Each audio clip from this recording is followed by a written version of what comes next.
with another example, children.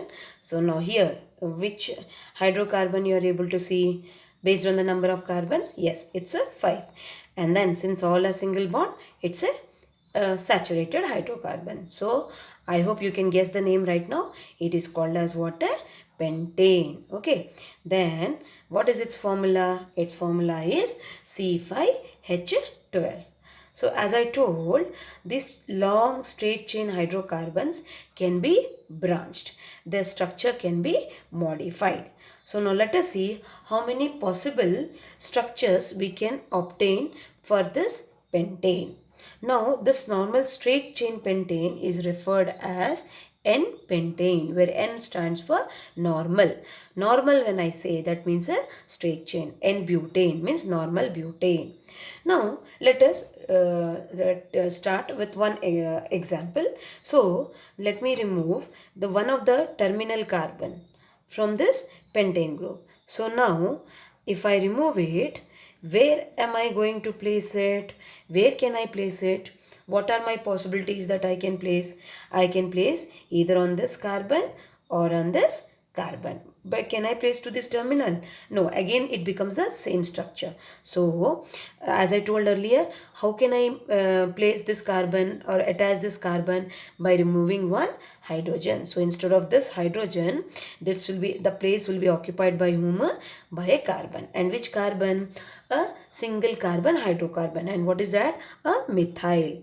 So one bond it is having with one carbon. So it is still more left with how many more bond, how many more electrons? 3 more, which will be shared with hydrogen atoms. So now the structure will be like this. Okay. So now what it becomes? Now let us now see. Now children, this is also simultaneously I'm talking about the naming of the hydrocarbons. So now when you are naming it, first you have to name the straight chain. So in a straight chain, how many carbon atoms are there? 4. So that means my root name or the parent name will be what? It will be but. What it will be? But. Now, this but is having one methyl group being attached. Now, where is this methyl group being attached? It is attached to the second carbon. Now, you may ask me a question, Madam, it is a third carbon if I start from the left, isn't it? But when I'm starting from the right, it is coming as second. Now, remember, this is the rule number 2. Rule number 1 to name the structures is first is name the longest chain. Okay, it can be horizontal, it can be vertical, but the longest chain should be named first. That would be the root name. So what is my longest chain? The but. Then comes the position. Okay, and I know what is being attached, a methyl group. So it will be written as a prefix methyl. Then comes the position of the methyl. Now whether it is second or third. Now as per the IUPAC rule, the methyl group whichever has been attached or branched should be given the least value. So if I start from my left, the value will be what? Will be third. Okay, that means it is the position of the methyl group is on which carbon? On the third carbon. But when I start from my right side, it takes the position of second. So which one will be right? Counting from here, from left to right, or from right to left. So this would be the right one, because as I told, it should get the methyl compound should get the attached compound should get the least value, or in the sense least carbon number. And what is the least carbon number here? 2. So 2 methyl butane. Now if I place this carbon onto this carbon, or it will be linked to this carbon. Let me show you that.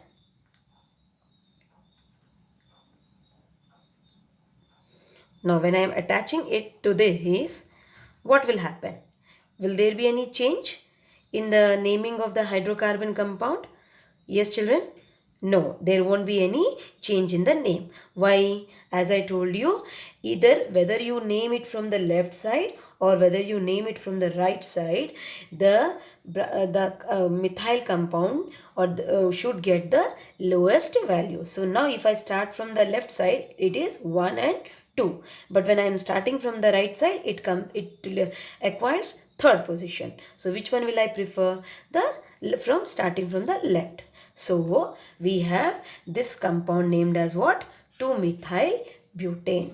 Okay, now remember children, whenever a methyl group is attached to any second carbon, whether it is in hexane, whether it is in butane, pentane, or any of the other hydrocarbons, it will be commonly called as iso. Okay, iso. Now iso of whose? Of the pentane. 2-methyl butane is called as what?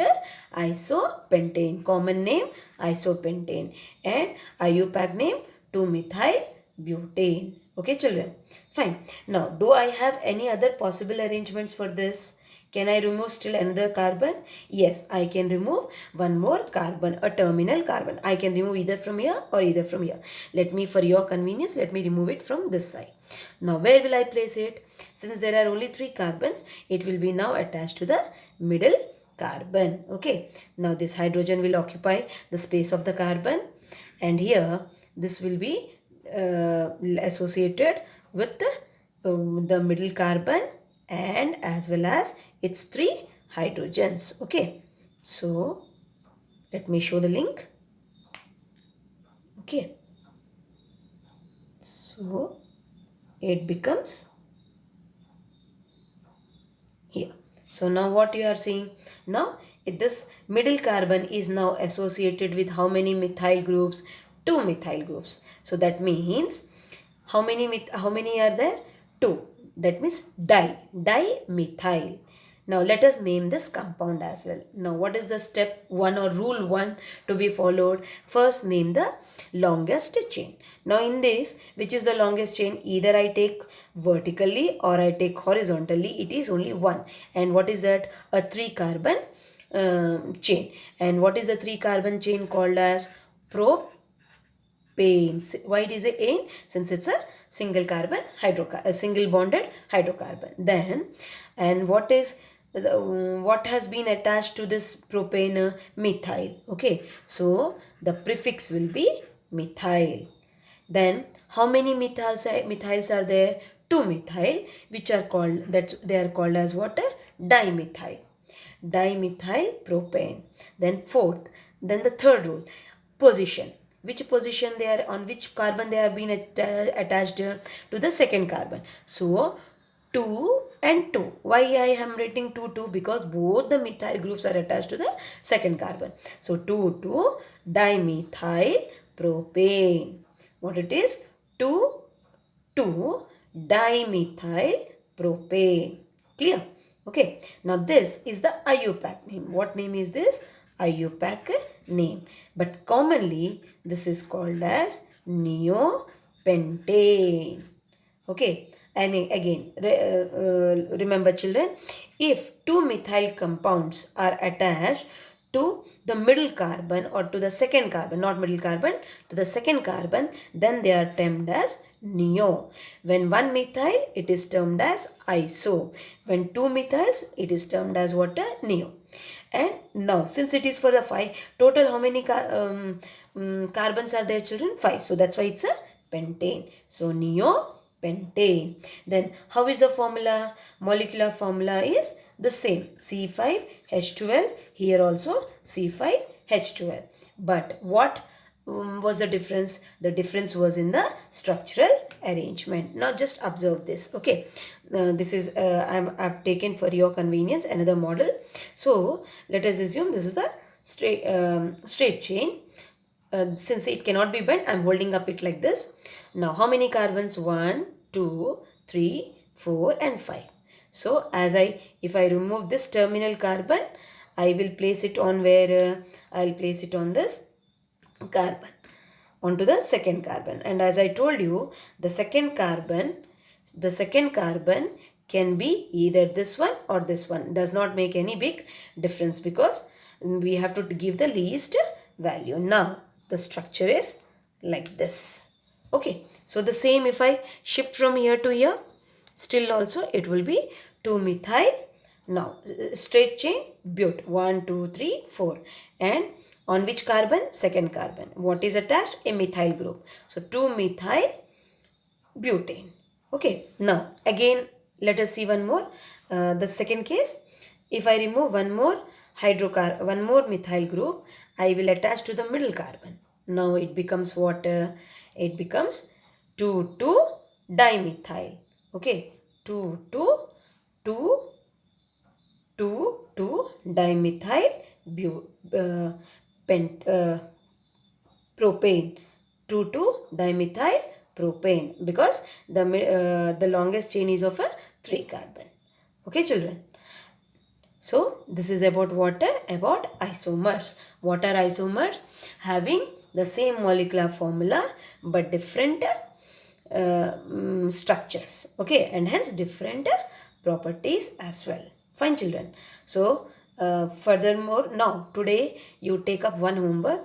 Try to construct the isomers for hexane. Okay, so I hope you will try to do it. Now let us count how many isomers we could get for pentane. We could get total 3. And for butane, how many we could, sorry, not 3, it is 2 plus 1. Okay, and for butane it was only one isomer we could construct. Okay children, that means total 2 possible structures, and for pentane how many possible structures? 3 possible structures. So today you try to construct for whom? For hexane.